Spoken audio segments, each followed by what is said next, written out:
తెలుగువారి ఆత్మీయ వారధి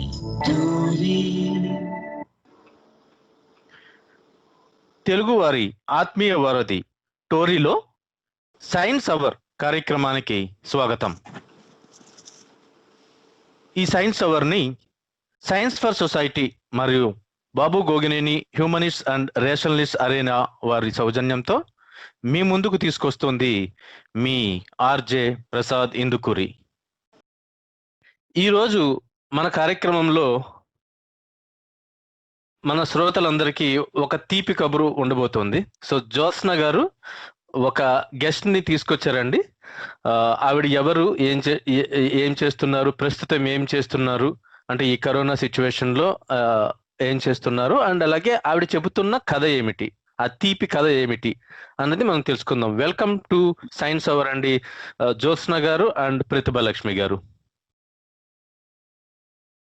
Thank you for the warm welcome, Andi Prasad Garu. This is Jyotsna from Chicago. Thank you, Andi. Jyotsna గారు, మీరు తీసుకొచ్చిన గెస్ట్ గురించి కొద్దిగా మాకు చెబుతూ, అలాగే ఈ రోజు మనం డిస్కస్ చేసుకోబోయే టాపిక్ ఏంటి, ఏ వ్యక్తి గురించి ఏ కథ చెప్పుకోబోతున్నాం కూడా మీరు చెప్తే మనము తర్వాత కథలోకి వెళ్ళొచ్చు. Sure, Andi. ప్రసాద్ గారు, మనం లాస్ట్ వీక్ అనుకున్నాం కదా, మనం సైన్స్ స్టోరీస్ అంటే సైన్స్ శాస్త్ర విజ్ఞానంలో వస్తున్న జరిగిన ఆవిష్కరణల గురించి వాటి గురించి మనం సైన్స్ కథల సిరీస్ లో చెప్పుకుందాం అని అనుకున్నాం. దాంట్లో భాగంగానే పోయిన వారం ద స్టోరీ ఆఫ్ హైపాటియా కథ విన్నాము. ఈ వారం అదే పరంపరను కొనసాగిస్తూ ప్రతిభ గారిని తీసుకుని వచ్చాను. Prathibha garu is a doctor. She's a trained doctor. She's working in Gandhi hospital as a assistant professor. తాను ఈ రోజు మనకి తీపి కబురు అంటున్నారు కదా, మనకి మధుమేహం వ్యాధి వెనకాల ఉన్న మధుమేహం వ్యాధిని ట్రీట్ చేయడానికి యూజ్ చేసే మెడిసిన్ ఏదైతే ఉందో దాని వెనకాల ఉన్న కథని ఈ రోజు మనకు చెప్తారు. వెల్కమ్ టు ద షో అండి ప్రతిభ గారు. థ్యాంక్ యూ అండి. ఎలా ఉంది మీకు అందరికీ? Thank you. చెప్పండి, మీ వర్క్ స్కెడ్యూల్ ఎలా ఉంది ఇప్పుడు? అంటే బిట్వీన్ కోవిడ్ కదా ఇప్పుడు, how are things going on your side? Worse than before. అంతే, చాలా కేసెస్ వస్తున్నాయండి ఇప్పటికి కూడా. It's like still a mystery. Covid is still like mystery only. మనం యాక్చువల్ ఫస్ట్ ఫిబ్రవరి నుండి మాట్లాడుతున్నాం దాని గురించి. ఇప్పటికి కూడా daily we have new things to learn. Right. So ప్రతిగా మీరు ఇంత బిజీ స్కెడ్యూల్ లో కూడా మాకు టైం ఇచ్చి మా సైన్స్ స్టోరీస్ సిరీస్ లో కాంట్రిబ్యూట్ చేయడం మాకు చాలా హ్యాపీగా ఉంది. లెట్ us go ahead అండి Prasad garu. Shall we ask story technical team to play the audio?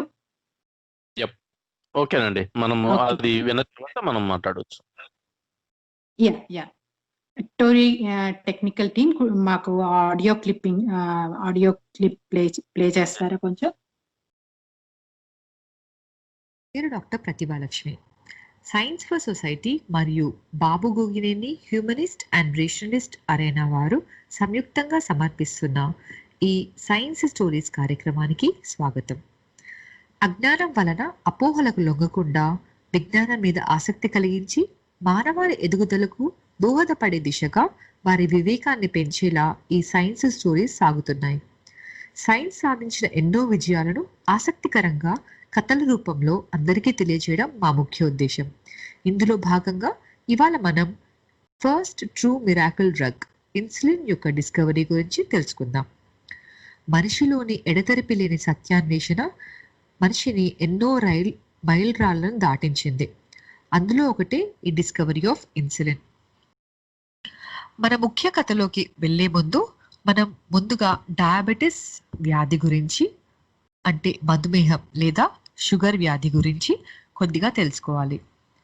Diabetes ముఖ్యంగా 2 రకాలు: టైప్ 1 డయాబెటిస్, టైప్ 2 డయాబెటిస్.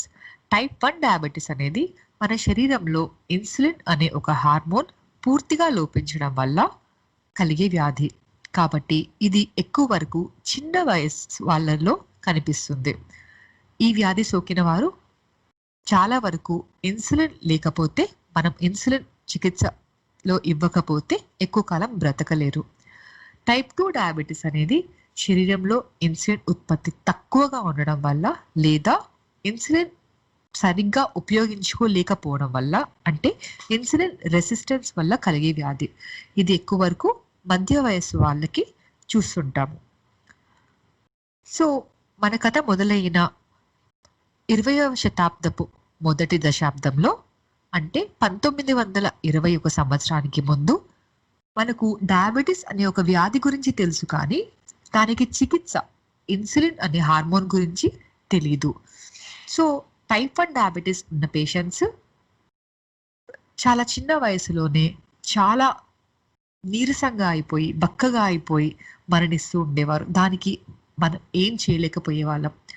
అలా చనిపోయిన ఒక వ్యక్తి జేన్ అనే 14 సంవత్సరాల యువతి మరణించగా, దానితో చాలా కలత చెందిన ఫ్రెడరిక్ బ్యాంటింగ్ అనే ఒక సర్జన్ తన చదువు పూర్తి చేసుకొని ప్రాక్టీస్ స్టార్ట్ చేసిన మొదట్లోనే ఆ ప్రాక్టీస్ మీద ఇంట్రెస్ట్ చూపించకుండా డయాబెటీస్కి ఎలాగైనా చికిత్సని కనుక్కోవాలి అనే ఒక ఉత్సాహంతో తన గర్ల్ ఫ్రెండ్ వద్దంటున్నప్పటికీ కూడా యూనివర్సిటీ ఆఫ్ టొరంటోకి బయలుదేరి వెళ్ళాడు. ఈ ఫ్రెడరిక్ బ్యాంటింగ్ అనే అతను 1921 సమ్మర్లో జాన్ మ్యాక్లియాయిడ్ గారి ల్యాబ్లో రీసెర్చ్ చేయడానికి యూనివర్సిటీ ఆఫ్ టొరంటోకి వెళ్ళారు. తను ఒక హైపోథసిస్ ని నమ్మి వెళ్ళారు. ఏంటి అనంటే, డాగ్స్ లో ప్యాంక్రియాస్ అనే ఒక గ్రంథిలో ఒక భాగం, ఐలెట్స్ ఆఫ్ లాంగర్హాన్స్ అంటారు, అక్కడ ఉత్పత్తి అయ్యే ఏదో ఒక సబ్స్టెన్స్ డయాబెటీస్ నుంచి ప్రొటెక్ట్ చేయగలదు అనేది అతని హైపోథసిస్. కేవలం దాన్ని నమ్ముకొని మెక్లియాయిడ్ గారి ల్యాబ్కి వెళ్ళాడు. కానీ ముందుగా మెక్లియాయిడ్ ఒక కార్బోహైడ్రేట్ మెటబాలిజంలో ఎక్స్పర్ట్. అతను ఫస్ట్ బ్యాంటింగ్ ని చూశాక పెద్దగా ఎంకరేజ్ చేయలేదు. అంటే అనుమానంగానే, నువ్వు చెప్పే దాంట్లో నమ్మకం ఏముంది, నువ్వు ఒక్క హైపోథసిస్ ని, ఒక్క థియరీని పట్టుకొని, ఒక్క స్టడీని బేస్ చేసుకొని అలా ఎలా నమ్మగలుగుతావు అన్నట్టుగా స్కెప్టిస్ట్ గానే మాట్లాడాడు. కానీ బ్యాంటింగ్ ఎలా అయినా తన హైపోథసిస్ బేస్ చేసుకొని రీసెర్చ్ చేయాలని చాలా దృఢ సంకల్పంతో ఉన్నాడు. మెక్లియాయిడ్ సమ్మర్ వెకేషన్ కి స్కాట్లాండ్ కి వెళ్తూ బ్యాంటింగ్ కి అసిస్టెంట్ గా ఉండడానికి చార్లెస్ బెస్ట్ అనే ఒక అప్పుడే అండర్ గ్రాడ్యుయేషన్ కంప్లీట్ చేసుకున్న ఒక డాక్టర్ ని కేటాయించి వెళ్ళాడు. మన ఇంకొక హీరో ఈ చార్ల్స్ బెస్ట్ గురించి చెప్పాలంటే, తను స్వతహాగా ఒక బేస్బాల్ ప్లేయర్గా అతనికి అప్పుడే, అంటే 1921లోనే ఒక బేస్బాల్ ప్లేయర్గా తను ఆడడానికి అతనికి స్పాన్సర్స్ దొరికినప్పటికీ సైన్స్ రీసెర్చ్ వైపే అతను మొగ్గు చూపి ఎలాగైనా బ్యాంటింగ్కి అసిస్టెంట్గా ఈ డయాబెటీస్ ట్రీట్మెంట్ కోసం చేసే రీసెర్చ్లో పాల్గొనాలనే ఉత్సాహంతో వచ్చాడు. దానికి మళ్ళీ ముఖ్య కారణం ఏంటంటే, బెస్ట్ వాళ్ళ ఆంటీ ఒక ఆవిడ ఇదే జబ్బుతో చనిపోయింది. సో తనకు కూడా ఎలా అయినా డయాబెటీస్ ట్రీట్మెంట్ గురించి రీసెర్చ్ చేయాలి, కనుక్కోవాలి అనే ఒక ఉత్సాహం ఉండే. దాంతో వాళ్ళ కొలీగ్ ఇంకొక తనతో పోటీ పడి మరి ఇద్దరు పోటీ పడ్డారు, బ్యాంటింగ్కి అసిస్టెంట్గా ఎవరు వెళ్ళాలి అని. అలాంటప్పుడు వాళ్ళు ఏం చేశారు తెలుసా, టాస్ వేశారండి. ఒక కాయిన్ టాస్ వేసి ఆ టాస్లో గెలవడం వల్ల బెస్ట్ బ్యాంటింగ్కి అసిస్టెంట్గా మెక్లియాయిడ్ గారి ల్యాబ్లోకి ఎంటర్ అయ్యాడు. అప్పుడు వాళ్ళిద్దరు కలిసి రీసెర్చ్ మొదలు పెట్టారు. ఫస్ట్ కొన్ని డాగ్స్ని, ఒక 10 డాగ్స్ని తీసుకొచ్చి వాటిపైన రీసెర్చ్ స్టార్ట్ చేశారు. వాటిలో ప్యాంక్రియాస్లోని కొంత పార్ట్ సపరేట్ చేసి దాన్ని తీసి వేరే దాంట్లోకి ఇంజెక్ట్ చేసి చూడడం అనేది వాళ్ళ రీసెర్చ్. కానీ దురదృష్టవశాత్తు 2 వారాల లోపే ఆ 10 కుక్కలలో 7 చనిపోయాయి. కానీ బ్యాంటింగ్ పట్టు వదలలేదు. ఎలాగైనా సరే రీసెర్చ్ కంటిన్యూ చేయాలి అని తన దగ్గర ఉన్న తన కార్ని అమ్మేసి మరీ ఇంకా కొన్ని డాగ్స్ని కొనుక్కొచ్చి వాటిపైన రీసెర్చ్ కంటిన్యూ చేశాడు. అప్పుడు వాళ్ళు అనుకున్నట్టుగానే ప్యాంక్రియాస్ నుంచి ఐలెట్స్ ఆఫ్ లంగర్హాన్స్ నుంచి ఒక వస్తువుని ఎక్స్ట్రాక్ట్ చేయగలిగారు. ఆ ఎక్స్ట్రాక్ట్ చేసిన దానికి ఐలెటిన్ అని పేరు పెట్టారు. ఐలెటిన్ అనేది ఇన్సులిన్ కి మొట్టమొదటిసారిగా బాంటిన్ ఇంకా బెస్ట్ పెట్టిన పేరు. ఆ ఐలెటిన్ ని వాళ్ళు ఇంకొక షీప్ డాగ్ లోకి ఇంజెక్ట్ చేశారు. ఆ ఇంజెక్ట్ చేసినాక ఆ షీప్ డాగ్ అంటే డయాబెటీస్ ఉండిన ఒక షీప్ డాగ్ లోకి ఇంజెక్ట్ చేస్తే దానికి బాడీలో షుగర్ లెవెల్స్ వెంటనే తగ్గిపోయాయి. ఆ డాగ్ మంచిగా ఇంప్రూవ్ అయిపోయింది. ఇంక వాళ్ళ ఆనందానికి అవధులు లేవు. సో వాళ్ళు ప్యాంక్రియాస్ నుండి ఎక్స్ట్రాక్ట్ చేసిన ఈ ఐలెటిన్ డయాబెటీస్ ని తగ్గిస్తుంది, షుగర్ ని తగ్గిస్తుంది అనేది వాళ్ళకు దానికి ఒక ఎవిడెన్స్ దొరికింది. ఆ తర్వాత మెక్లియార్డ్ గారు సమ్మర్ వెకేషన్ నుండి వచ్చేసాక వీళ్ళు చెప్తే అప్పుడు మెక్లియార్డ్ గారు ఏం చేశారు, అవునా నిజమేనా అని కన్ఫర్మ్ చేసుకోవడానికి తర్వాత ఈ ఎక్స్ట్రాక్ట్ ఏదైతే ఉందో అది ప్యూరిఫై చేయాలి, లేకపోతే రియాక్షన్స్ వస్తాయి. కాబట్టి వెంటనే మన ఇంకొక హీరో జేమ్స్ కాలిప్ అనే ఒక ప్రసిద్ధ బయోకెమిస్ట్ ని పిలిపించి ఇలా వీళ్ళు ఐలెటిన్ అని ఒకటి ఎక్స్ట్రాక్ట్ చేశారు, దానివల్ల డయాబెటీస్ కంట్రోల్ అవుతుందని చెప్తున్నారు అని చెప్పగానే ఆ కాలిప్ వెంటనే ఆ రా ఎక్స్ట్రాక్ట్ ని ప్యూరిఫై చేసి 1 month లోపు మంచి ప్యూరిఫైడ్ ఫామ్ లో దాన్ని బయటకు తీశాడు. అయితే ఈ మెక్లియాయిడ్ అది యూనివర్సిటీ ఆఫ్ టొరంటో వాళ్ళకి అప్పచెప్పి వాళ్ళు ఆ ఐలెటిన్ అనే దాన్ని ఇన్సులిన్ గా పేరు మార్చారు. ఆ ఇన్సులిన్ అనే పేరు మార్చిన తర్వాత వాళ్ళు దాన్ని ఫామ్ లో ఉన్న క్యాటిల్ మీద స్టడీ చేశారు. మొట్టమొదటిగా డాగ్ నుండి తీసినప్పటికీ అది తర్వాత క్యాటిల్ నుండి ఇంకా పిగ్స్ నుండి ఎక్స్ట్రాక్ట్ చేసేవారు. ఇంకా డాగ్స్ నుండి తీయడానికి టైం ఎక్కువ పడుతుందని కాఫ్ ఫీటస్ అంటే ఒక ఆవు గర్భంలో ఉండే దూడ యొక్క ప్యాంక్రియాస్ నుంచి త్వరితగతిన ఈ ఇన్సులిన్ ని ఎక్స్ట్రాక్ట్ చేసి వాడడం మొదలుపెట్టారు. మొదట్లో క్యాటిల్ ఇంకా పిగ్స్ నుంచి తీసే ఇన్సులిన్ ని వాడడం మొదలుపెట్టినప్పటికీ దాంతో కొన్ని రియాక్షన్స్ వస్తుండేసరికి తర్వాత మళ్ళీ అది హ్యూమన్ ఇన్సులిన్ కూడా తయారు చేశారు. ఫస్ట్ ఈకోలై బ్యాక్టీరియా నుండి తయారు చేశారు. దీనివల్ల ఇంకా డయాబెటీస్ ఉన్న పిల్లల తల్లిదండ్రులందరూ ఒక్కసారిగా వీళ్ళ దగ్గరికి రావడం మొదలుపెట్టారు. వచ్చి మాకు కావాలి ఆ మెడిసిన్ అని వాళ్ళ వెంట పడ్డారు. అప్పుడు వెంటనే వీళ్ళు అమెరికన్ ఫార్మాసిటికల్ కంపెనీ లిల్లీ అనే ఒక అమెరికన్ ఫార్మాసిటికల్ కంపెనీ వారు ముందుకొచ్చి ఈ డయాబెటీస్ ట్రీట్ చేసే ఈ మిరాకిల్ డ్రగ్ ని ఈ ఇన్సులిన్ యొక్క పెటెన్సీ కావాలి అని అడిగారు. బ్యాంటింగ్ చేసింది మొత్తం ఓన్లీ మానవాళికి హెల్ప్ కావాలనే ఉద్దేశంతో, అనస్వార్థం ఏం లేదు. సో అతను వెంటనే ఇవ్వడానికి ఒప్పుకున్నాడు. సో ఈ బెస్ట్ ఇంకా మెక్లియార్డ్ దాన్ని ఇన్సులిన్ యొక్క పెటెన్సీని కేవలం $1 కి యూనివర్సిటీ ఆఫ్ టొరంటోకి అమ్మేశారు. తర్వాత వాళ్ళు అవసరమైనంత క్వాంటిటీలో ఇన్సులిన్ ని ఉత్పత్తి చేసి అవసరమైన వాళ్ళందరికీ ఇచ్చేవారు. ఇన్సులిన్ తయారీకి ముందు పాపం టైప్ 1 డయాబెటిక్ పేషెంట్స్ కి చికిత్స ఏముండేదో తెలుసా? కేవలం స్టార్వేషన్ డైట్ అంతే. అంటే డయాబెటీస్ ఎక్కువ అవ్వడానికి కారణమైన పిండి పదార్థాలని వాళ్ళ ఫుడ్ లో పూర్తిగా తీసేసి కేవలం ఫ్యాట్స్ ఇంకా ప్రోటీన్స్ ఇంక్లూడ్ అయ్యేలాగా, అంటే సుమారుగా రోజుకి కేవలం 500 క్యాలరీలు మాత్రమే అందేలాగా వాళ్లకు డైట్ ఇవ్వడం వల్ల వాళ్ళ ఆయుష్ని 1 సంవత్సరం వరకు పెంచగలిగేవారు. కానీ దానికోసం వాళ్ళు బక్క చిక్కిపోయి మరీ అస్థి పంజరాల్లో చిక్కి శల్యమైపోయి ఉండేవాళ్ళు ఆ చిన్న పిల్లలు. అలాంటి వాళ్ళు ఈ స్టార్వేషన్ డైట్ తోని కొంతకాలం ప్రాణాలు కాపాడుకోగలిగిన వాళ్ళు కూడా ఈ ఇన్సులిన్ యొక్క బెనిఫిట్స్ పొంది తర్వాత డయాబెటీస్ నుండి చికిత్సతో ఇంకా చాలా కాలం బ్రతికే అవకాశం వాళ్లకు దక్కింది. ఫస్ట్ ఈ ఇన్సులిన్ తయారు చేసిన తర్వాత ప్రజలలో నమ్మకం కలగడానికి, వాళ్లకు కూడా వాళ్ళు చేసిన దాని మీద వాళ్ళకు కూడా నమ్మకం కలగడానికి ఈ బ్యాంటింగ్ బెస్ట్ ఆ ఇన్సులిన్ ని వాళ్ళే స్వయంగా వాళ్ళ మీద వాళ్ళే ప్రయోగించుకొని దాంతోని షుగర్ తగ్గుతుంది అని నిరూపించారు. అట్లా వాళ్ళ మీద వాళ్ళు టెస్ట్ చేసుకున్న తర్వాత ఫస్ట్ అది వాడింది లియోనార్డ్ థామ్సన్ అనే ఒక 14 ఏళ్ల అబ్బాయి. బ్యాంటింగ్ గారి ఫ్రెండ్ జేన్ 14 ఏళ్ల వయసులోనే షుగర్ వ్యాధితో చనిపోయింది కదా, అందుకని అదే 14 ఏళ్ల వయసులో ఉన్న ఒక అబ్బాయి లియోనార్డ్ థామ్సన్ అనే అబ్బాయి మీద మొట్టమొదటిసారిగా ఇన్సులిన్ ని వాడారు. తర్వాత అతనికి క్యూర్ అయిన వెంటనే ప్రజలందరూ దానికోసం వచ్చి ఆ ఇన్సులిన్ యొక్క బెనిఫిట్స్ ఇప్పుడు ప్రపంచం అంతా అనుభవిస్తుంది.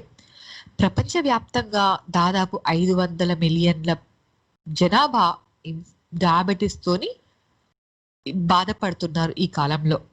సుమారుగా ప్రతి సంవత్సరం 1.5 మిలియన్ డయాబెటీస్ తోని చనిపోతున్నారు. ప్రతి సంవత్సరం సుమారుగా 1.5 మిలియన్ డయాబెటీస్ వల్ల చనిపోతున్నారు. అలాంటి ఎంతో మందికి ప్రపంచవ్యాప్తంగా ఇప్పుడు ఒక చికిత్సను తయారు చేయడానికి ముఖ్య కారణమైన బ్యాంటింగ్ ఇంకా మెక్లియార్డ్ గారికి 1923లో నోబెల్ ప్రైజ్ వచ్చింది. బ్యాంటింగ్ గారు బెస్ట్ వదిలేస్తారా? బ్యాంటింగ్ గారు బెస్ట్ తోని మెక్లియార్డ్ గారు కాలిప్ తోని ఆ నోబెల్ ప్రైజ్ ని షేర్ చేసుకున్నారు. సో ఇవాల్టి మన హీరోస్ బ్యాంటింగ్, బెస్ట్, మెక్లియార్డ్ ఇంకా కాలిప్ గురించి మనం ఇప్పుడు తెలుసుకున్నాము. వాళ్ళ వల్ల ఇన్సులిన్ తయారయ్యి ఎందరో ప్రజలు చికిత్స లేని వ్యాధితో మరణిస్తున్న వాళ్ళు ఇప్పుడు వారి జీవితాన్ని నార్మల్ గా బ్రతకగలుగుతున్నారు. అలాంటి ఎందరో సైన్స్ హీరోస్ కి ఒకసారి సెల్యూట్ చేస్తూ ఇవాల్టి మనం కార్యక్రమానికి ముగింపు చెప్దాం.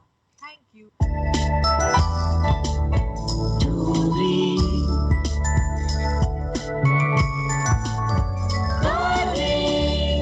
తెలుగువారి ఆత్మీయ వారధి.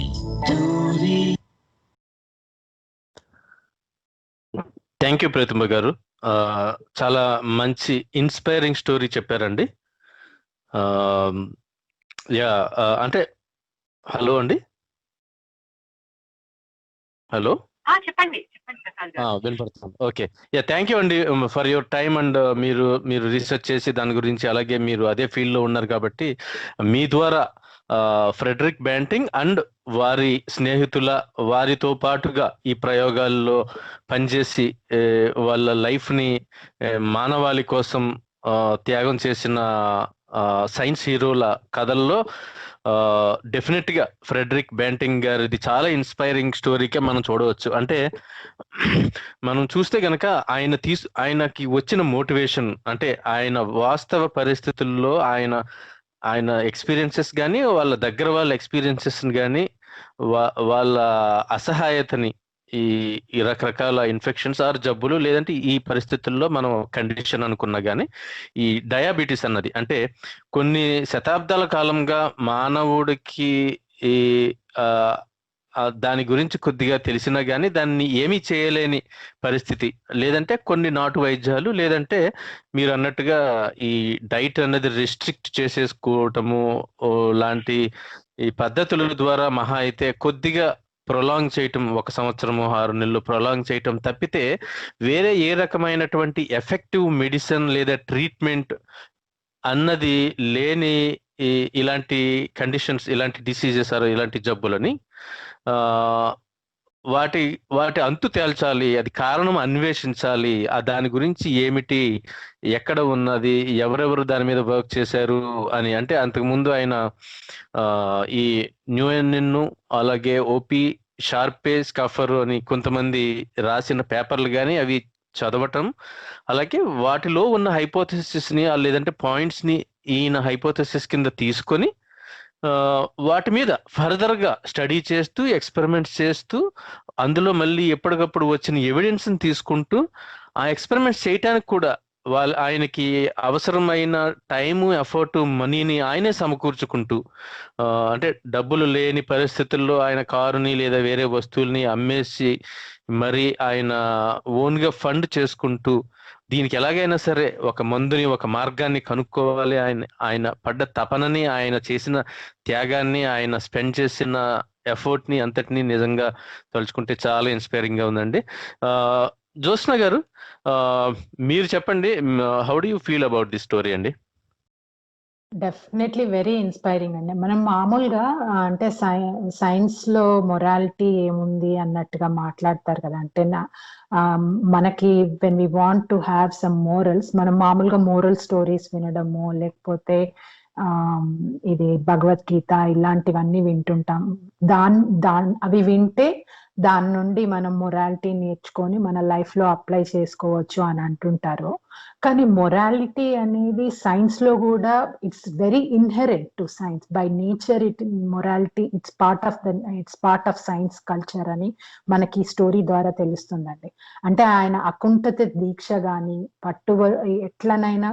ఎలాగైనా గానీ సరే సాధించాలి అనే అకుంఠిత దీక్ష ఒకటి. ఇంకోటి నిస్వార్థత చూడండి. అంటే అంత కష్టపడి సంపాదించిందంతా ఇందాక ప్రతిభ గారి కథలో చెప్పినట్టుగా మానవాళికి అంతటికీ ఉపయోగించడానికి తను కావాలనుకుంటే ఆ పేటెంట్ తన చేతిలోనే పెట్టుకొని ఇంత మనీ ఇస్తే కానీ నేను ఇది ఇవ్వను అన్నట్టుగా ఉండొచ్చు. కానీ అలా కాకుండా కేవలం $1కి అసలు నామాత్రం అని కూడా అనడానికి లేదు, ఫ్రీగా అన్నట్టుగానే ఇచ్చేసి. ఇంకోటి చూడండి, అంటే వాళ్ళు ఎంతటి స్టెప్ కైనా వెనకాడలేదు. వాళ్ళ మీద వాళ్ళు ప్రయోగించుకోవడం అంటే మాటలు కాదు కదండి. ఏదన్నా జరిగితే ఇన్ని రోజులు వాళ్ళు చదివిన చదువు, పడ్డ కష్టం అంతా వేస్ట్ అయిపోతుంది. బట్ స్టిల్ ఎంత నమ్మకం చూడండి, వాళ్ళ పని పట్ల వాళ్ళకున్న నమ్మకము. ఇవన్నీ మోరల్సే. మనకు సైన్స్ లో మోరల్స్ లేవు అనడానికి లేదు. These are all the morals that we can learn from this story. అవునండి, తప్పకుండా మంచి మాట చెప్పారు. అంటే మొరాలిటీ ఆర్ హ్యూమన్ గుడ్నెస్ అన్నది, లేదంటే ఒక ఇన్స్పిరేషన్ ని, మోటివేషన్ ని ఎలా డిరైవ్ చేసుకుంటారు అనుకోవటానికి మనకి అతీంద్రియ శక్తులు వీటి మీద, లేదంటే డివైన్ పవర్స్ మీద నమ్మకం లేదా గుడ్డి నమ్మకము ఉండాల్సిన అవసరమే లేదు. మానవాళి ప్రయోజనము కోరే ఎవరైనా సరే వాళ్ళు ఈ సైన్స్ అనే బాడీ ఆఫ్ నాలెడ్జ్ ఏదైతే ఉందో కొన్ని వందల సంవత్సరాలుగా కంట్రిబ్యూట్ చేస్తూ, దాని మీద డెవలప్ చేసుకుంటూ, దాన్ని మళ్ళీ ఛాలెంజ్ చేస్తూ, దాన్ని ఓపెన్ గా పీర్ రివ్యూకి పెడుతూ, అందులో ఏమైనా మళ్ళీ తప్పులు ఉంటే దాన్ని మళ్ళీ కరెక్ట్ చేసుకుంటూ, ఎప్పటికప్పుడు సెల్ఫ్ కరెక్టింగ్ చేసుకుంటూ ముందుకు వెళ్ళే ఈ ప్రక్రియ, ఈ సైంటిఫిక్ మెథడ్ లో ఉండవలసిన కనిపించే మోటివేషన్ ఏంటి అంటే to do something better, to make the little more better అన్నమాట. అంటే మనము ఏదైతే మనిషి సంఘ జీవనానికి అలవాటు పడ్డాడో, చిన్న చిన్న గుంపులుగానో విడివిడిగానో ఎవరికి వాళ్ళు బతకలేక అందరి మీద డిపెండ్ అయ్యి బ్రతికే ప్రాసెస్ లో ప్రతి ఒక్కళ్ళు కూడా సంఘాన్ని నుంచి ఎప్పుడు ఎక్కువగా తీసుకోవడమే కాదు, వాళ్ళు వైపు నుంచి కూడా వాళ్ళు కంట్రిబ్యూట్ చేయాలి. వాళ్ళు ఎవరికో చేయట్లేదు, మళ్ళీ వాళ్ళకి చేస్తున్నారు, ఫ్యామిలీస్ కి చేస్తున్నారు, వాళ్ళ పిల్లలకి చేస్తున్నారు. వాళ్ళ పిల్లలు మళ్ళీ ఇంకా బెటర్ ఎన్విరాన్మెంట్ లో పెరిగే అవకాశాన్ని కల్పించడం కోసం చేస్తున్నారు అనుకున్నా. అంటే స్వార్థమే అనుకున్నా, ఆ స్వార్థంలో వాళ్ళ వ్యక్తిగత స్వార్థం కంటే సమాజ శ్రేయస్సు అన్నది అక్కడ కనపడటం అనేది మనం చూస్తాం. అంతే కదండి. ఇప్పుడు అంటే వాళ్ళ own whether it's his girl friend or అట్లాగే బెస్ట్ వాళ్ళ ఆంట్ కోసం, అంటే వాళ్ళ సొంత కుటుంబ సభ్యులు పడ్డ ఇబ్బంది వేరే వాళ్ళు పడకూడదు అన్నది. అంటే వాళ్ళు ఎలాగో ఆల్రెడీ సఫర్ అయ్యారు, కానీ ఈ సఫరింగ్ వేరే వాళ్ళు కూడా పడకూడదండి. ఇంకోటి ఇందాక చెప్పడం మర్చిపోయాను, ఫ్రెండ్షిప్ కూడా. ఇది ఇందాక ప్రతిభ గారు అన్నారు కదా, నోబెల్ ప్రైజ్ వచ్చినప్పుడు చెప్పాలంటే వాళ్ళిద్దరే తీసుకోవచ్చు, కానీ అలా కాకుండా తన కొలీగ్స్ ని, ఈ ప్రాసెస్ లో ఇన్వాల్వ్ అయిన అందరినీ మనం కలుపుకొని పోవాలి అని కొలాబరేటివ్ ఎఫర్ట్ ఏదైతే ఉంది చూడండి, that is also a moral thing. అవును. అలాగే కరెక్షన్ కూడా అండి. ఇప్పుడు ఇంతకు ముందు కూడా మనం ఒక ఎపిసోడ్ లో ఇంత చెప్పుకున్నాం, ఒక ఆవిడికి నోబెల్ ప్రైజ్ వస్తే తర్వాత ఆవిడ చేసిన నెక్స్ట్ ఎక్స్పెరిమెంట్స్ లో అంతకు ముందు ఏ బేసిస్ మీద అయితే నోబెల్ ప్రైజ్ వచ్చిందో ఆ డేటా కంప్లీట్ కాదు, అది కరెక్ట్ గా 100% జెన్యూన్ కాదు అన్నప్పుడు she her self came out of it and ఆవిడ చెప్పి మళ్ళీ దాన్ని రిటర్న్ చేయటం అన్నది. అంటే మీకు ఇలాంటిది మీరు ఎక్కడ చూడలేదు. అంటే ఇప్పుడు ఆల్టర్నేటివ్ మెడిసిన్ లో కానీ, లేదంటే అసలు మెడిసిన్ కి సంబంధం లేని ఏ ఫీల్డ్ లో అయినా కానీ తప్పు చేసినా, లేదంటే పొరపాటు పడినప్పుడు దాన్ని కరెక్ట్ చేసుకోవటం మాట అటు ఉంచితే, అసలు దాని గురించి బయటకి వచ్చి బహిరంగంగా చెప్పి ఇది సరైంది కాదు కాబట్టి నేను దీనికి అర్హుడని లేదా అర్హురాలని కాదు అని చెప్పి ఫర్దర్ గా దాన్ని ఓపెన్ చేసి మళ్ళీ ఫర్దర్ దాని మీద స్టడీస్ కి స్కోప్ అన్నది, ఆపర్చునిటీ అన్నది వేరే వాళ్ళకి కల్పించటం అన్న దానికి దీనికి ఆ, దీన్ని మనం ఇన్స్పైరింగ్ గా తీసుకోవాలి. దీన్ని మనము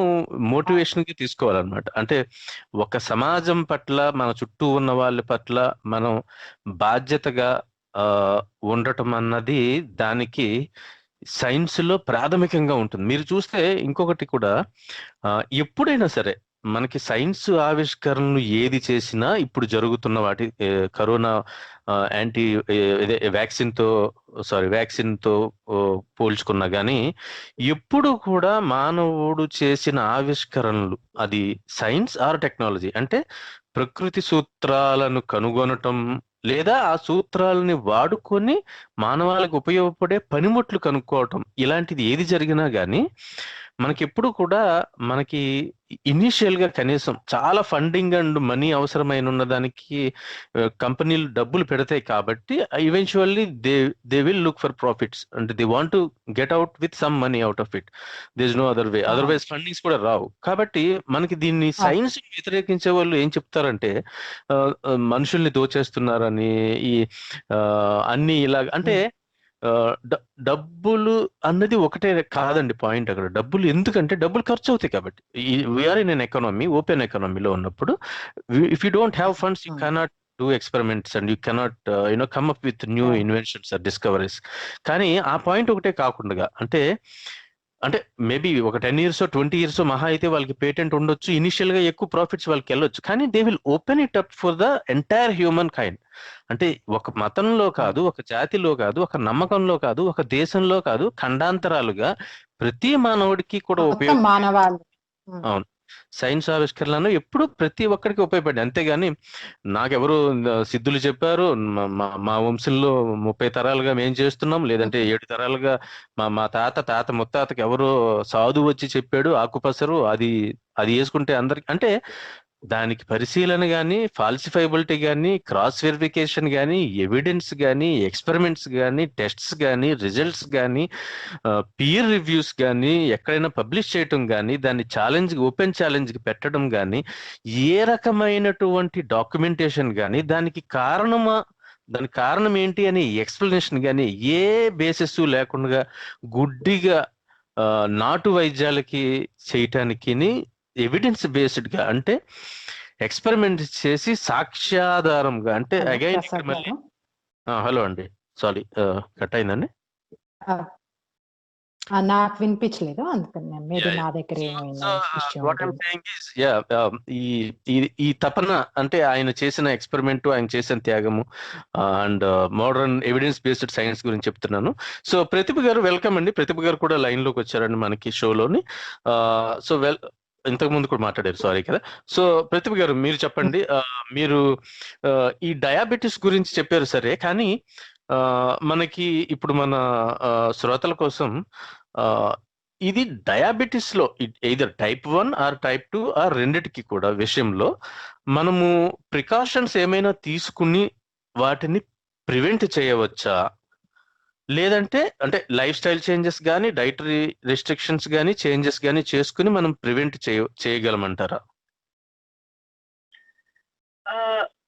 మీ క్వశ్చన్ కి ఆన్సర్ చెప్పే ముందు నేను ఒక్క మాట చెప్పాలనుకుంటున్నా. మీరు మొరాలిటీ గురించి, హ్యుమానిటీ గురించి మాట్లాడుతున్నారు కాబట్టి, ఈ బ్యాంటింగ్ గారు అండి ఎంత గొప్ప వ్యక్తి అంటే, సెకండ్ వరల్డ్ వార్ లో కెనడియన్ ఆర్మీ మెడికల్ కార్ప్స్ తరఫున తన ఉండే. వినిపిస్తుందండి? వినిపిస్తాం. తను ఫ్రంట్ లైన్ వారియర్ గా వెళ్ళాలి అని అనుకున్నాడు. అంటే వాళ్ళు కెనడియన్ ఆర్మీ వాళ్ళు లేదు రీసెర్చ్ లోనే మీ రిక్వైర్మెంట్ ఎక్కువ ఉంది అని చెప్పేసి వద్దు అని చెప్పారు. అయినా కూడా ఒక సీక్రెట్ ప్లాన్ లో వాళ్ళు ఇంగ్లాండ్ కి ఫ్లై చేస్తుండగా ప్లేన్ క్రాష్ లో తను పడిపోయారు. అలాంటప్పుడు కూడా అతను బిఫోర్ హీ డై, అప్పుడు at the age of 49 he expired world war టైంలో. కానీ అప్పుడు కూడా చనిపోయే ముందు కూడా తోటి పైలట్ కి తను వూన్స్ ర్యాప్ చేసి ట్రీట్ చేసి తర్వాత తను చనిపోయాడండి. అంటే that was the commitment towards humanity he had. అంటే పక్క వాళ్ళ లైఫ్ సేవ్ చేయాలని అతని తపనకి ఇది ఒకటి ఎగ్జాంపుల్ అన్నమాట. ఎప్పుడు కూడా ఆయన ముందు ఉండేవాడు అని. తర్వాత coming to the treatment of diabetes, type 1 diabetes కి అయితే మనకి ఏ ఆప్షన్ లేదండి. ఇన్సులిన్ పూర్తిగా ఉండదు కాబట్టి వాళ్ళు ఇన్సులిన్ తీసుకోవడం తప్ప ఇంకొక ఆప్షన్ లేదు. టైప్ 2 డయాబెటీస్ అంటే దాంట్లో ఎలా ఉంటదంటే మన బాడీలో అంటే ఐలెట్స్ ఆఫ్ లాంగర్హాన్స్ అని ప్యాంక్రియాస్ ఆ పార్ట్ నుండి ఇన్సులిన్ రిలీజ్ అవుతుందండి. 80% ఆఫ్ ఐలెట్స్ ఆఫ్ లాంగర్హాన్స్ ఆటోలో చనిపోయినాక కానీ వాళ్ళకు డయాబెటీస్ ఉన్నట్టు డయాగ్నోస్ అవ్వదు. సో ఆ స్టేజ్ లో మనకు ఉన్నది ఆ 20% ఆఫ్ ఐలెట్స్ ఆఫ్ లాంగర్హాన్స్. వాటిని మాత్రం ప్రిజర్వ్ చేసుకుంటూ వీలైనంత ఎక్కువ ఇన్సులిన్ ప్రొడ్యూస్ చేయడము, ఆ ఇన్సులిన్ కి రెసిస్టెన్స్ తగ్గించడము, అది మన చేతిలో ఉన్న టార్గెట్. సో దానికోసం ఏంటంటే మామూలుగా మన బాడీలో ఇన్సులిన్ అనేది ఎప్పుడు రిలీజ్ అవుతుంది అంటే ఏమైనా తింటే రిలీజ్ అవుతుందండి. సో తిన్నప్పుడు ఏమైనా ఫుడ్ ఇంటేక్ ఉన్నప్పుడు ఇన్సులిన్ రిలీజ్ అవుతుంది. కానీ ఎక్కువ కార్బోహైడ్రేట్స్ తీసుకుంటే లేకపోతే ఎక్కువ క్యాలరీస్, మెయిన్ గా మనకు క్యాలరీ కౌంట్ అనేది ఇంపార్టెంట్. ఎక్కువ క్యాలరీస్ తీసుకుంటే అప్పుడు గ్లూకోగన్ అంటే ఇన్సులిన్ కి ఆపోజిట్ హార్మోన్ కూడా రిలీజ్ అవుతుంది. That is not good. దానివల్ల షుగర్ లెవెల్స్ పెరుగుతాయి. సో ఫ్రీక్వెంట్ స్మాల్ క్వాంటిటీ లో కార్బోహైడ్రేట్ డైట్స్ అనేది మనకు కంపల్సరీ మన ఇన్సులిన్ ప్రొడక్షన్ ని ఎక్కువ చేస్తుంది వీలైనంత వరకు. అంటే ఉన్నంత పార్ట్ లో అయినా ఇన్సులిన్ ప్రొడక్షన్ ని ఎక్కువ చేస్తుంది. నెక్స్ట్ థింగ్ ఏంటంటే ఇన్సులిన్ రెసిస్టెన్స్ తగ్గించడానికి మనం ఏం చేయాలి అంటే లైఫ్ స్టైల్ మోడిఫికేషన్.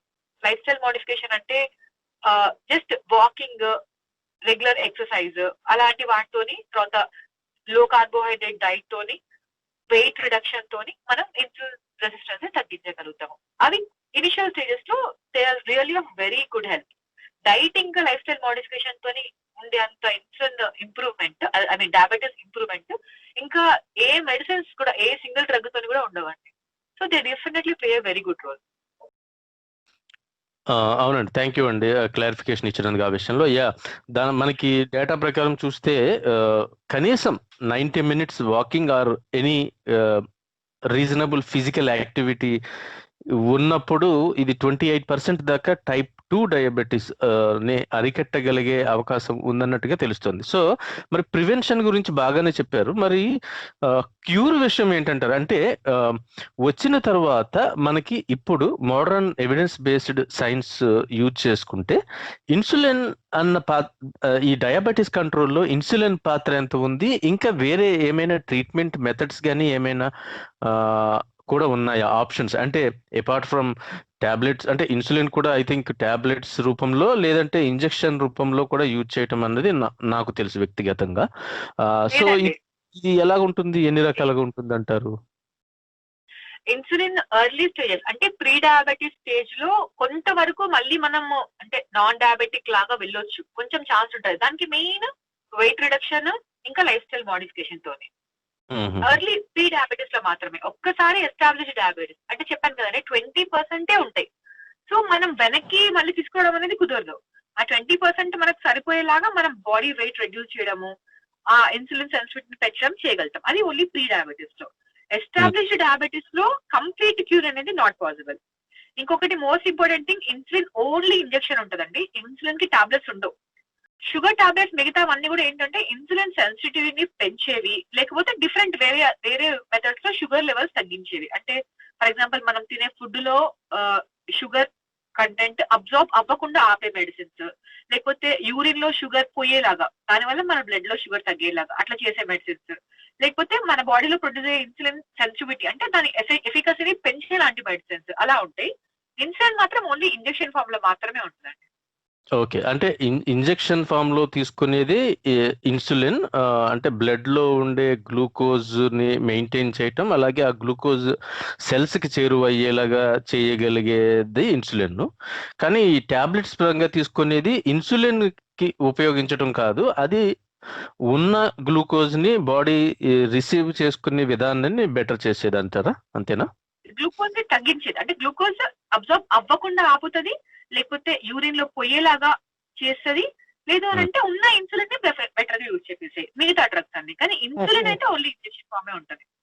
కానీ మరి మీరు క్యూర్ లేదంటున్నారు, కానీ ఇప్పుడు ఆల్టర్నేటివ్ మెడిసిన్ లో అంటే ఈ science based or evidence based కాకుండా వేరే పద్ధతులు ఉన్నాయి, వాటిల్లో కంప్లీట్ గా క్యూర్ చేస్తాము, అసలు మళ్ళీ ఎప్పుడు మందులు వాడాల్సిన అవసరమే లేదు, ఈ ఆధునిక వైద్యం అన్నది ఆ, తగ్గించటం మానేసి మీకు తగ్గకుండా అది కంటిన్యూ అయ్యేలాగా మాత్రమే చేస్తుంది, లేదంటే ఒకసారి వాడటం మొదలు పెడితే ఇంకెప్పటికీ వాడాలి అనే ఒక ఒక మిస్ఇన్ఫర్మేషన్ లేదంటే మిత్ అనుకోవాలో అది అయితే ఉంది. సో దానిని మనం ఎలా అర్థం చేసుకోవాలంటారు?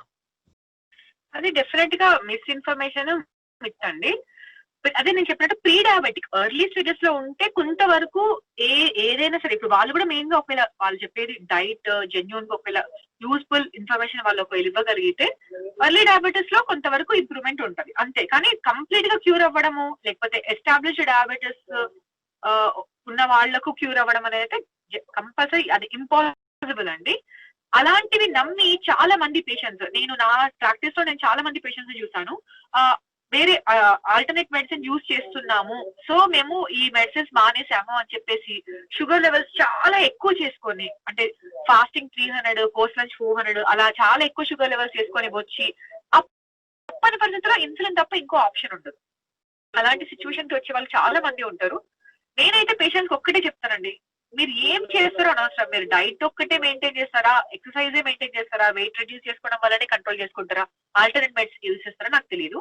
రెగ్యులర్ గా check your sugars, if they are under control don't worry అంతే. నేను కూడా okay, I'm also happy, whatever you do I'm okay. కానీ if they are not under control, చాలా రోజుల వరకు మళ్ళీ టెస్ట్ చేసుకోకుండా, ఇలాంటి వాళ్ళు ఏం చేస్తారంటే వేరే ఆల్టర్నేట్ మెడిసిన్ వాళ్ళు ఇవి వాడుతూ ఉండండి, ఒక 6 నెలల వరకు మీరు మర్చిపోండి అన్నట్టుగా చెప్తారు, లేకపోతే ఒక 3 నెలల తర్వాత కానీ మీరు టెస్ట్ చేయకండి చెప్తారు. ఆ 3 months లో వాళ్ళ బాడీలో డ్యామేజ్ అనేది చాలా జరిగిపోయి ఉంటుంది. సో అలా కాకుండా రెగ్యులర్ గా చెక్ చేసుకుంటూ అది ఒకవేళ కంట్రోల్లో ఉంటే వెరీ గుడ్. మనం కూడా okay will also learn from them, మనం కూడా ఏదైనా స్టడీ చేద్దాము, ఎవిడెన్స్ బేస్డ్ ఏమైనా ఉంటుందేమో చూద్దాం. అంతేగాని if they delay the treatment believing something which is wrong or which is not reliable, వాళ్ళకి వాళ్ళు చాలా డ్యామేజ్ చేసుకుంటున్నారు కదా. అవును, మంచి పాయింట్ చెప్పారండి. అంటే మనకి ఈ ఆల్రెడీ అంటే కొన్ని వందల ఎక్స్పెరిమెంట్లు చేసి స్టడీ చేసి వాటి రిజల్ట్స్ని డాక్యుమెంట్ చేసి వాటిని ఛాలెంజ్ చేసుకుని వాటిని అంటే మానవ శరీర తత్వాన్ని అందులో ఉండే వివిధ ప్రక్రియల్ని అర్థం చేసుకుని అది తెలిసి దానికి సరైన మందు వేయటం అన్న దాని ఇంపార్టెన్స్ని గుర్తించటంతో పాటుగా నిజంగా వేరేవి కూడా for what ever reasons try చేసినా కానీ వాళ్ళు కంప్లీట్గా ఈ ఎవిడెన్స్ బేస్డ్ మెడిసిన్ ఈ ట్రీట్మెంట్ని ఆపకుండా అలాగే డిలే చేయకుండా, ఎందుకంటే వాళ్ళు సరైన సమయంలో సరైన వైద్యం తీసుకునే అవకాశాన్ని కోల్పోకుండా అక్కడ మనకి టైం కన్నా అంటే మనీ కన్నా ఎక్కువ టైంని మనము ఇంపార్టెన్స్ ఇవ్వటం అన్నది మనం చూడాలంటారు.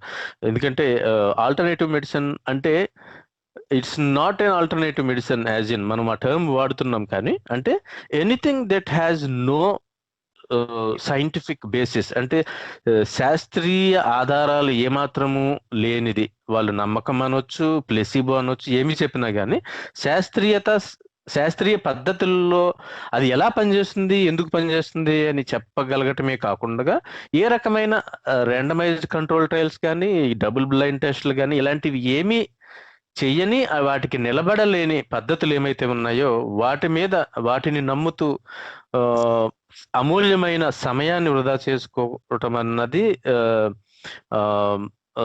డిజైరబుల్ కాదని మనం చెప్పుకోవాలి. సో జ్యోత్స్న గారు, మీ పాయింట్స్ ఏమైనా ఉంటే యాడ్ చేయండి, మీరేమంటారు? షూర్ అండి. నాకు యాక్చువల్ గా కొన్ని క్వశ్చన్స్ ఉన్నాయి ప్రతిభ గారు. అంటే ఇప్పుడు మనం షుగర్ అనగానే మెయిన్ గా షుగర్ తినొద్దు, లేకపోతే ఫ్రూట్స్ తినొద్దు, ఇలా చాలా రెస్ట్రిక్షన్స్ ఉంటాయి కదా. అంటే టు సమ్ ఎక్స్టెంట్ మీరు ఇందాక చెప్పినట్టు గ్లూకోజ్ లెవెల్స్ ని పెంచుతాయి కాబట్టి అది ఇబ్బంది కలిగి అది షుగర్ మళ్ళీ పెరిగే అవకాశం ఉంటది కాబట్టి తినొద్దు అని అంటారా, లేకపోతే what is the reason behind rice తినొద్దు, ఫ్రూట్స్ తినొద్దు, షుగర్ తినొద్దు అని అంటారు కదా? మనకు డయాబెటీస్ లో డైట్ ప్యాటర్న్ లో మనకు క్యాలరీ కౌంట్ అనేది ఇంపార్టెంట్ అండి. అంటే ఇప్పుడు what we advise for diabetics అంటే ఫ్రీక్వెంట్ స్మాల్ క్వాంటిటీ లో కార్బోహైడ్రేట్ డైట్. అంటే ఇప్పుడు కార్బోహైడ్రేట్ ఫుడ్ లో అంటే రైస్ లో పర్టికులర్ గా కార్బోహైడ్రేట్ అంటే నేను చెప్పింది రైస్ పెద్ద కల్ప్రిట్, మెయిన్ ప్రాబ్లమ్ రైస్ లోనే. రైస్ లో కొంచెం క్వాంటిటీలోనే ఎక్కువ క్యాలరీస్ ఉంటాయి. సో కొంచెం క్వాంటిటీ మనం తింటే మనకు సటైటీ అనేది సాటిస్ఫై అవ్వదు, ఆకలి తీరదు. సో కొద్దిగా తిని ఉండలేరు, ఆటోమేటిక్ గా క్వాంటిటీ ఎక్కువైపోతుంది, దానివల్ల క్యాలరీస్ ఎక్కువైపోతాయి. అది main drawback.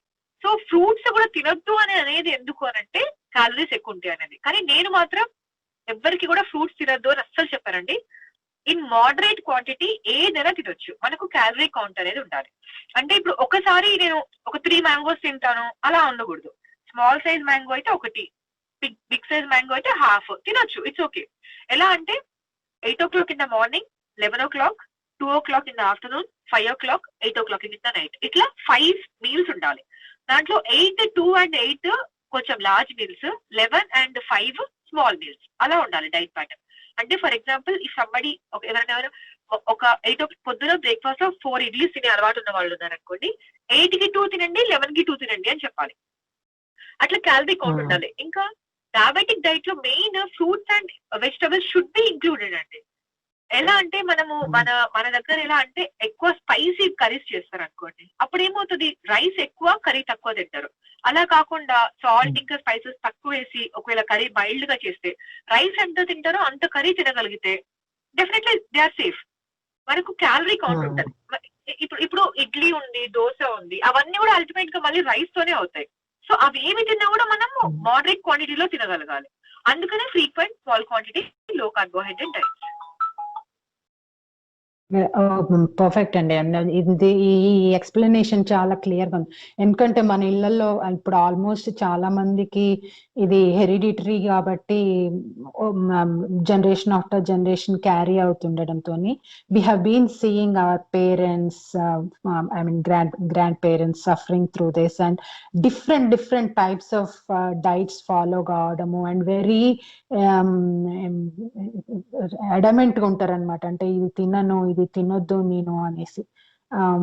Especially fruits and sweets, when it comes to fruits and sweets. మీరు చెప్పిన క్యాలరీ కౌంట్ ఏదైతే ఉందో and adding to that probably daily exercise like walking and other exercises will probably do much more help than anything else. Particularly pregnant women, gestational diabetes వాళ్ళు వస్తుంటారు కదండి, వాళ్ళకేమో ఏమైనా తినాలనిపిస్తుంటది. వీళ్ళేమో అసలు ఏమీ తిననివ్వరు, ఓన్లీ ఇంకా అదేదో చపాతీనే తినాలి అన్నట్టు. అలా పాపం చాలా బాధ అనిపిస్తుంది. నేను వాళ్ళందరికీ ఖచ్చితంగా కౌన్సిల్ ఇస్తుంటాను, ఏదైనా తినొచ్చమ్మా, ఒకసారి ఒక ఫ్రూట్ తినేసి మళ్ళీ ఒక 3 hours గ్యాప్ ఇచ్చి మళ్ళీ ఏమైనా తిను. అలా తింటే నువ్వు ఏదైనా తినొచ్చు ఒక్కసారిగా. ఇప్పుడు కొంతమంది ఇలా రైస్ తిని వెంటనే ఫ్రూట్ తింటారు, అలా మాత్రం నువ్వు చేయకు. అంతే. స్వీట్ తినాలనిపిస్తుంది మేడం అంటే ఒక పీస్ స్వీట్ తింటే నీకు ఏం అవ్వదు అని చెప్తుంటాను అట్లా. సో మళ్ళీ మనము నోరు కట్టేసుకొని ఉండాల్సిన అవసరం ఏం లేదు. మనకు టైం కి క్యాలరీ కౌంట్ అనేది మాత్రమే ఇంపార్టెంట్. అంతే, అది చూసుకుంటూ ఉండగలిగితే. అంటే ఇది this is no age bar కదండి, అంటే చిన్న పిల్లల్లో కూడా వస్తుంటుంది కదా ఇది? చిన్న పిల్లల్లో వచ్చేది ఎక్కువ వరకు టైప్ 1 డయాబెటీస్ అండి. టైప్ 1 డయాబెటీస్ అంటే వాళ్ళు కంపల్సరీగా అక్యూట్ కంప్లీట్ ఇన్సులిన్ డెఫిషియన్సీ, కాబట్టి వాళ్ళకు ఇన్సులిన్ తప్ప you don't have any other option of treatment. ఇప్పుడు ఇంకా మోడీ అని చెప్పేసి కొంచెం అంటే టీనేజ్ 20s లో అట్లాంటి ఏజ్ లో కూడా టైప్ 1 డయాబెటీస్ టైప్ లోనే వస్తుంది. అలాంటి వాళ్ళకు కూడా ఇంకా depending on the sugars and all will have to decide. ఎక్కువ వరకు అయితే అంటే ఒకవేళ ఎక్కువ సివియర్ అయింది అనుకోండి, అంటే చాలా క్రానిక్ డయాబెటీస్ లో ఇప్పుడు షుగర్స్ కంట్రోల్ లో లేని వాళ్ళకి ఇన్సులిన్ తప్ప మనకు ఆప్షన్ ఏం లేదు. అలా కాకుండా మనం ముందు నుంచి ప్రాపర్ గా కంట్రోల్ చేసుకుంటూ ఉంటే డెఫినెట్లీ మనం టాబ్లెట్స్ కూడా మెయింటైన్ చేయొచ్చు. అలాగే మనకు ఇన్సులిన్ ఓన్లీ డయాబెటీస్ కి ట్రీట్మెంట్ గానే తెలుసు కదండి, కానీ ఇన్సులిన్ ని నాన్ డయాబెటిక్ కండిషన్స్ లో కూడా చాలా వాటిలో యూజ్ చేస్తారండి. అంటే because you're talking about the heroes who discovered insulin, ఇది కూడా ఒక పాయింట్ చెప్పాలనుకుంటున్నాను నేను. అంటే ఓన్లీ ఇన్సులిన్ అంటే ఓన్లీ డయాబెటీస్ కోసం అని అనుకుంటాం కదా. ఇన్సులిన్ తోని ఇప్పుడు ఫర్ ఎగ్జాంపుల్ అది ఒక ఇప్పుడు ఓరల్ గా ఫుడ్ తీసుకోకుండా ఓన్లీ పేరెంటల్ అంటే గ్లూకోజ్ ల మీద అట్లా ఉండేవాళ్ళు, ఏదైనా కండిషన్ వల్ల అలా ఉండేవాళ్ళు, అలాంటి వాళ్ళకి ఇన్సులిన్ మన బాడీ వెయిట్ పెంచడానికి ఉపయోగపడుతుంది. తర్వాత వూండ్ హీలింగ్ కోసం ఉపయోగపడుతుంది. తర్వాత దాన్ని యాంటీ ఏజింగ్ గా కూడా వాడుతుంటారు. బాడీ బిల్డింగ్ కోసము, అట్లా కొన్ని రకాల క్యాన్సర్ ట్రీట్మెంట్ లో, లేకపోతే ఇప్పుడు హైపర్ పొటాషియం లెవెల్స్ ఎక్కువ ఉన్నాయి అనుకోండి, అప్పుడు ఇన్సులిన్ గ్లూకోజ్ కలిపి ఇస్తే అది కంట్రోల్ అవుతుంది. అట్లా చాలా వేరే కండిషన్స్ లో కూడా ఇన్సులిన్ వాడుతుంటారు. ఏదైనా ఇన్ఫెక్షన్ అయ్యి సెప్టిక్ షాక్ లో అట్లా ఉన్న వాళ్ళకి, అలా చాలా కండిషన్స్ లో కూడా ఇంకా ఇన్సులిన్ వాడుతుంటారండి actually. That's nice. The other question అండి ప్రతిభ గారు, అంటే లైక్ లెట్స్ సే ఇఫ్ మనకి పేరెంట్స్ అంటే మదర్ కి కానీ ఫాదర్ కి కానీ or like would about to become parents ఉన్నారు అనుకోండి, ఇద్దరు కపుల్లో ఎవరికైనా ఉండి లేదా వాళ్ళ ఫ్యామిలీస్ లో ఈ డయాబెటిక్ హిస్టరీ ఆల్రెడీ ఉంది, let's say they are planning for a family, is there anything that they can do so that అంటే నెక్స్ట్ జనరేషన్ వాళ్ళకి ఇవి రాకుండా ఉండడానికి ఏమైనా చేసే అవకాశాలు ఉంటాయా? ఒక మాట అంటారు కదండి, obesity does not run in families, because it runs in families which do not run అన్నట్టు. అట్లా మనము వెయిట్ కంట్రోల్ అనేది మనం ముందు నుంచి వాళ్ళకు అలవాటు చేయగలిగితే, దాని మీద ఫోకస్ ఒకవేళ చిన్న ఏజ్ నుండి చేయగలిగితే. ఇప్పుడు మా దగ్గరకు వస్తుంటారు పేషెంట్స్, మా ఫ్యామిలీ హిస్టరీలో డయాబెటీస్ ఉంది మేడం, అందుకని మేము ఫస్ట్ నుండి కాన్షియస్ ఉంటాం, మేము కంపల్సరీ రెగ్యులర్ గా ఎక్సర్సైజ్ చేస్తుంటాం, వెయిట్ కంట్రోల్ చేసుకుంటుంటాం, అలా ముందు నుండి కాన్షియస్ ఉండే వాళ్ళు ఉంటారు. తర్వాత ఫ్యామిలీ హిస్టరీలో ఉంది అన్నప్పుడు ఎర్లీగా మనం డిటెక్ట్ చేయగలిగితే, అప్పటి నుంచి మనం స్ట్రిక్ట్ గా డైట్ లైఫ్ స్టైల్ మెయింటైన్ చేసుకుంటూ ఉండగలిగితే that will be of good help. కానీ ఓన్లీ లైఫ్ స్టైల్ ఇంకా డైట్ తో మాత్రమే మనం కంట్రోల్ చేస్తారని కూడా గ్యారంటీగా చెప్పలేమండి. That is like some times inevitable, మనం ఏం చేయలేము, కంపల్సరీ వస్తుంది. బట్ స్టిల్ మనం కొంచెం అలర్ట్ గా ఉండగలిగితే, అంటే ఫైనల్ గా నేను ముందు కూడా చెప్పాను కదా, వాట్ యూ డూ అనేది ఇంపార్టెంట్ కాదు, are your sugars under control or not. Every minute మీ బ్లడ్ షుగర్ నార్మల్ కన్నా ఎక్కువ ఉన్న ప్రతి మినిట్ మన బాడీలోని ఆల్మోస్ట్ ప్రతి పార్ట్ పైన ఎఫెక్ట్ పడుతుంటది. అది కానీ ఫ్రాక్షన్స్ లో ఉంటది. సమ్ డే మనకు అది బయటపడుతుంది, అప్పుడు మనం ఎక్కువ చేసే అవకాశం ఏముంటదు. సో రెగ్యులర్ గా మనం మన షుగర్ లెవెల్స్ కానీ బ్లడ్ ప్రెషర్ లెవెల్స్ కానీ చెక్ చేసుకుంటూ అవి కంట్రోల్ పెట్టుకోవాలని ఆ కాన్షియస్ ఫీలింగ్ మనలో ఉంటే చాలండి, ఆటోమేటిక్ గా మనం మెయింటైన్ చేస్తాం. అండ్ ఇవి 30s లో డయాబెటీస్ వస్తున్న వాళ్ళు చాలా మంది ఉంటున్నారు. వాళ్ళకి ఎంత ఎర్లీగా డయాగ్నోస్ అయితే అంత బెటర్, వాళ్ళ లైఫ్ స్పాన్ అనేది అంత ఇంప్రూవ్ అవుతుంది. అది డయాగ్నోస్ చేయడం కోసం డిలే చేయడం వల్ల మాత్రం ఐ థింక్ అంటే ఇట్లా ఎర్లీ డయాగ్నోసిస్ అంటే దెన్ ఇట్స్ ఎ మస్ట్. మనకి ఎవ్రీ ఇయర్లీ చెకప్స్ రెగ్యులర్ గా, అంటే at least those who have this history of diabetes in the families, వాళ్ళు రెగ్యులర్ గా హెల్త్ చెకప్స్ అవి చేయించుకుంటూ ఉంటే then the detection of pre diabetic or diabetes in early stages is much early in the stage కదా. Family history ఉన్న వాళ్ళు alert గా ఉండాలి. తర్వాత సిమ్టమ్స్ గురించి కూడా మనం అవేర్నెస్ క్రియేట్ చేయడం. మెడిసిన్ లో ఫస్ట్ థింగ్ మెడికల్ ఎడ్యుకేషన్, అంటే పబ్లిక్ లో అవేర్నెస్ క్రియేట్ చేయడం ప్లేస్ ద మేజర్ రోల్ అండి. ఎందుకంటే prevention is better than cure అన్నట్టు. మనకు ఇప్పుడు ముందు ఇట్లా ఈ సిమ్టమ్స్ ఉంటాయి, అంటే యూరిన్ ఎక్కువ రావడము, ఆకలి ఎక్కువ కావడము, దాహం ఎక్కువ కావడము, లేకపోతే మనకు రీజన్ తెలియకుండా వెయిట్ లాస్ అవ్వడము, ఇందులో ఏమైనా సిమ్టమ్స్ ఉంటే మీరు డయాబెటీస్ కోసం చెక్ చేసుకోండి, మీరు కాన్షియస్ ఉండండి అనే అవేర్నెస్ మనం పబ్లిక్ లో క్రియేట్ చేయగలిగితే డెఫినెట్ గా వాళ్ళు కూడా okay, nobody will want to face the consequences of a disease by delaying the treatment. So వాళ్ళు కూడా ఎర్లీగా డిటెక్ట్ చేసుకోవడానికి అవకాశం ఉంటుంది. కాబట్టి పబ్లిక్ అవేర్నెస్ క్రియేట్ చేయడం is very important I think. Hello అండి. చెప్పండి గోవింద్ గారు. హలో అండి.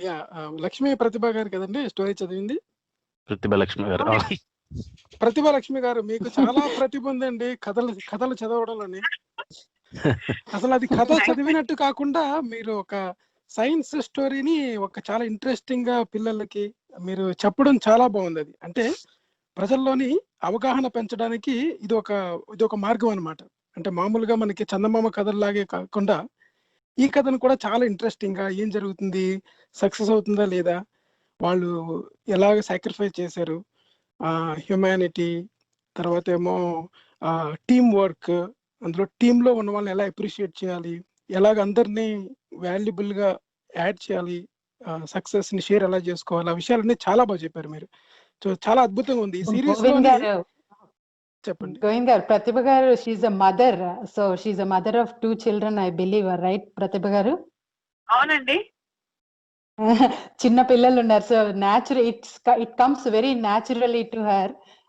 అంటే కథ చెప్పడం అనేది ఎంత ఈ చెప్పే విధానం అది ఏదైతే ఉంటుంది చూడండి, పిల్లలు ఉన్న వాళ్ళకి పట్టించుకొని కథలు చెప్తున్నా అంటే అందరూ ఇప్పుడు పిల్లలు ఉన్న వాళ్ళందరూ కథలు చెప్తున్నారని అంత పట్టించుకుంటున్నారని నేను అనుకోవట్లేదు. చూస్తున్నాను కదా, అంటే చుట్టుపక్కల ఏదో ఐప్యాడ్ ఇచ్చేసి వాళ్ళకి అందులో కథలు వస్తుంటే పెట్టేస్తారు.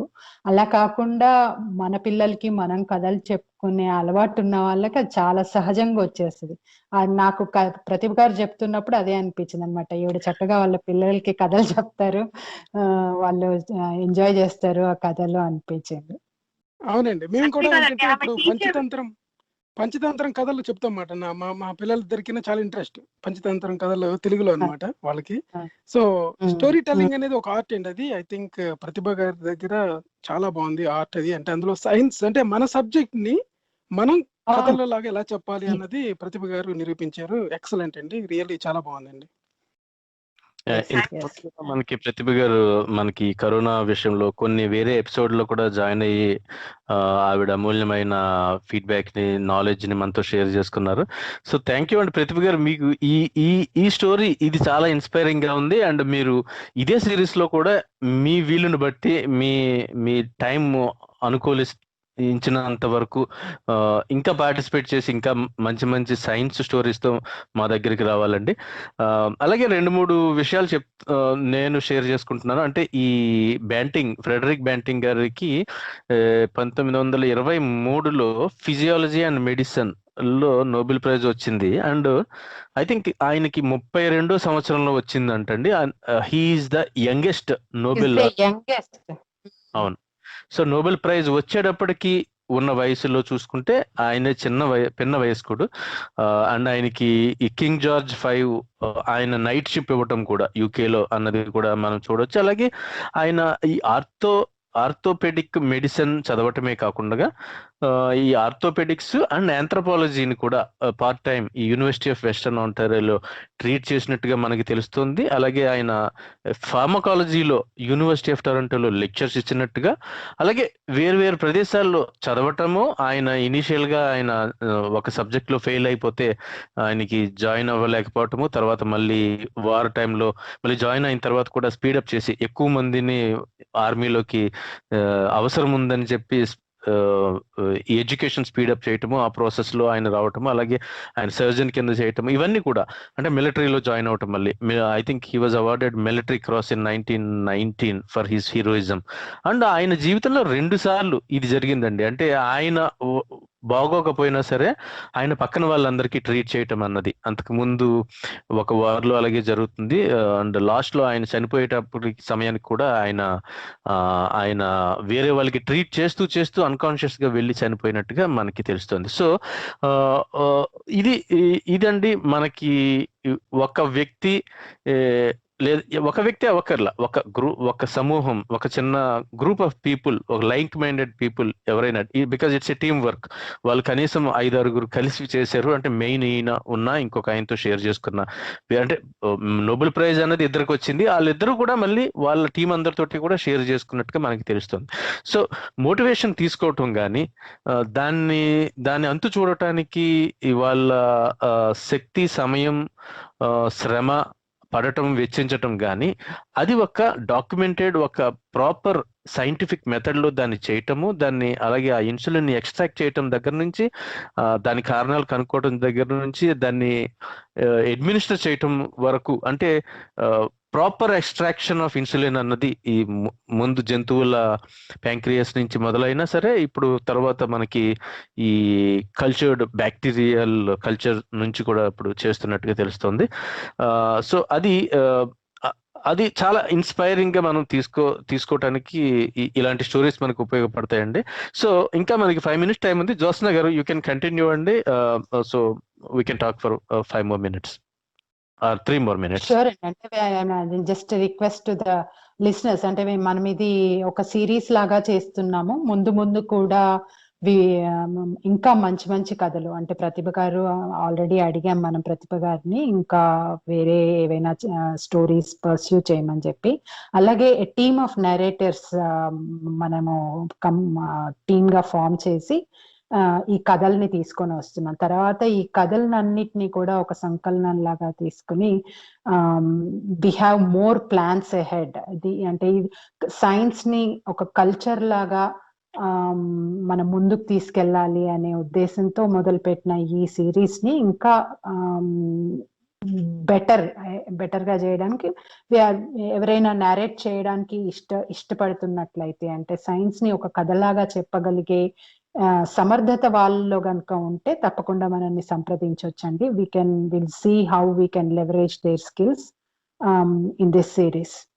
డెఫినెట్ గా మంచి పాయింట్ చెప్పారండి. మనకి ఎవరు చెప్పారు అన్నది కాకుండా ఎవరు చెప్పినా సరే ఒక సైన్స్ కి సంబంధించి ఈ శాస్త్రీయతకి సంబంధించిన ప్రయోగాల ద్వారా వాళ్ళ ఆవిష్కరణల ద్వారా మానవాళి మేలుకి మనుగడకి ఉపయోగపడేలా వాళ్ళ ఆరోగ్యాల్ని, న్యూట్రిషన్ని, హెల్త్ ని ఇంప్రూవ్ చేసిన ఎవరైనా వ్యక్తుల గురించి ఎవరైనా సరే షేర్ చేసుకోవాలనుకుంటే గనక జ్యోత్స్నా పాల్వాయ్ గారితో కానీ, టోరీ లైవ్ వారికి కానీ, లేదంటే Babu Gogineni humanist and rationalist arena Facebook group ద్వారా కానీ, లేదంటే సైన్స్ ఫర్ సొసైటీ దీని ద్వారా కానీ, ఈ ఎంటిటీస్ మనకి చాలా ప్లాట్ఫామ్స్ ఉన్నాయండి.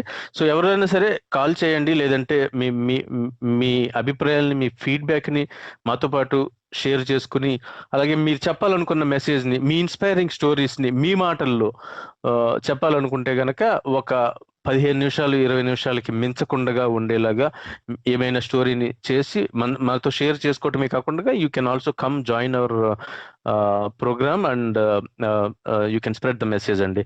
సో అదే అండి, అంటే వాళ్ళకే కనుక కథలు చెప్పాలన్న ఉత్సాహం ఉండి, ఒకవేళ ఏం కథ చెప్పాలో తెలియకపోయినా మనం ఐడియాస్ ఇస్తాం. ఎలా ఒకవేళ వాళ్ళకి ఏదైనా ట్రైనింగ్ అవసరం ఉన్నా కానీ దానికి కావాల్సిన ఇది మనం ఇస్తాము. సో ఔత్సాహికులు ఎవరైనా కానీ సరే, ప్రసాద్ గారికి కానీ నాకు కానీ మెసెంజర్ లో ఒక మెసేజ్ పెడితే వి విల్ సీ, అంటే ఎలా మనం దాన్ని ముందుకు తీసుకెళ్ళగలుగుతాము అనేది మనం మాట్లాడుకోవచ్చు తర్వాత. అవునండి, తప్పకుండా. సో ప్రతిభ గారు, you can close the discussion అండి. చివరిసారిగా డయాబెటీస్ వల్ల బాధపడుతున్న వాళ్ళు కానీ, ఆ ట్రీట్మెంట్ కంటిన్యూస్ గా రెగ్యులర్ గా తీసుకుంటున్న వాళ్ళకి కానీ, లేదంటే అది వచ్చే అవకాశం ఈ హెరిడిటరీ ద్వారా అంటే వంశపారంపర్యంగా వచ్చే అవకాశం ఎక్కువ ఉన్న వాళ్ళకి మీరు ఇచ్చే సూచనలు చెప్తారా? తప్పకుండా అండి. సైన్స్ ని నమ్మడము, ఇంకా హ్యుమానిటీ గురించి ఆలోచించడం అనేది ప్రతి ఒక్కరు ఒకవేళ అలవాటు చేసుకుంటే డెఫినెట్ గా వాళ్ళకి చాలా బెనిఫిట్ అవుతుంది. ఎవరైనా డయాబెటీస్ ఉన్న వాళ్ళు ఖచ్చితంగా ట్రీట్మెంట్ రెగ్యులర్ గా తీసుకోండి. ఒక క్వాలిఫైడ్ డాక్టర్ దగ్గర ప్రాపర్ గా టెస్ట్ చేయించుకుంటూ ఉండండి, ట్రీట్మెంట్ తీసుకుంటూ ఉండండి. సైన్స్ గురించిన అవగాహనని, అవేర్నెస్ ని మిగతా వాళ్ళతో కూడా షేర్ చేసుకోండి, స్ప్రెడ్ చేయండి. దాంతో డెఫినెట్ గా మనము మన లైఫ్ ని హెల్దీగా, హ్యాపీగా, హెల్త్ లేనంత వరకు ఎవ్వరు కూడా హ్యాపీగా ఉండలేరండి. Only if you're healthy you can live your life happily. So take care of your health. Everybody trust in science, believe qualified doctors. Health neglect చేసుకోకుండా ఒక మంచి హ్యాపీ హెల్దీ లివింగ్ కంటిన్యూ చేసుకోవడం కోసం మీ వంతు ప్రయత్నం చేయండి. That is what I can say. బాగా చెప్పారండి. అంటే ఈ పాయింట్ కూడా మన శ్రోతలకు రిమైండ్ చేయాలి అవసరం కాబట్టి చెప్తున్నాము. సో క్వాలిఫైడ్ పీపుల్ అన్నారు, అది చాలా ఇంపార్టెంట్ అండి. మనం ఏ మెడిసిన్ దగ్గరికి వెళ్ళినా కానీ మనం అవతల చెప్పే వ్యక్తి యొక్క క్వాలిఫికేషన్ కూడా చూడాలన్నమాట. విషయం ఒకటి, అదొకటే కాకుండా అవతల వాళ్ళ క్వాలిఫికేషన్ కూడా. సో నా మాట కానీ, జ్యోత్స్నా గారి మాట కానీ కూడా మీరు ఫర్ దట్ మ్యాటర్ డైరెక్ట్ గా తీసుకోక్కర్లేదు. ప్రతిభ గారి మాట తీసుకోవచ్చు, ఎందుకంటే ఆవిడ డాక్టర్ కాబట్టి. సో మేము కూడా ఏమైనా చెప్పినా సరే మేము ఇలాగా మన గెస్ట్స్ దగ్గర నుంచి, లేదంటే మన సైన్స్ కి సంబంధించిన జర్నల్స్ ని వాటిని స్టడీ చేస్తూ నేర్చుకుంటూ వాటి గురించి చెప్పటం వరకు చెప్తాం. బట్ డిస్క్లైమర్ అయితే క్లియర్ అండి, మేము క్వాలిఫైడ్ వాళ్ళనే సంప్రదించాలి, క్వాలిఫైడ్ డాక్టర్ని సంప్రదించాలి, ఎవిడెన్స్ బేస్డ్ మెడిసిన్ దగ్గరికి వెళ్ళండి, అండ్ ఆరోగ్యాన్ని జాగ్రత్తగా చూసుకోండి. బికాజ్ ఆవిడ చెప్పినట్టుగా హెల్త్ ఈజ్ వెల్త్ అండి. So that's it. ఈ రోజు సైన్స్ అవర్ లో మనము ఫ్రెడరిక్ బ్యాంటింగ్ గారి కథతో పాటు ఆయన ఇన్సులిన్స్ కనుక్కున్న విధానం కానీ, ఆ ఇన్సులిన్ ని డయాబెటీస్ కి, మధుమేహ వ్యాధి లేదా చక్కెర వ్యాధి ఏదైతే అంటారో దానికి దానికి వేరే వాటికి కూడా ఇప్పుడు ఉపయోగపడుతున్న విధానం గురించి అలాగే ఆవిడ సజెషన్స్ ని కూడా ఈ షుగర్ వ్యాధి వాళ్ళకి విన్నాము ప్రతిభా లక్ష్మి గారి ద్వారా. So thank you Prathibha Lakshmi garu for coming to science hour అండి. మనం అతి త్వరలోనే మళ్ళీ ఇంకొక మంచి కథతో మంచి వ్యక్తిని పరిచయం చేస్తూ లేదంటే మంచి సైన్స్ కి సంబంధించిన మెడిసిన్ కి సంబంధించిన విషయాలని డిస్కస్ చేసుకుందాము మా శ్రోతలతో పాటుగా. థ్యాంక్ యూ జ్యోత్స్న గారు అండ్ థ్యాంక్ యూ లక్ష్మి గారు, ప్రతిభా లక్ష్మి గారు. థ్యాంక్ యూ అండి. This is Prasad signing off from Tori. Thank you అండి.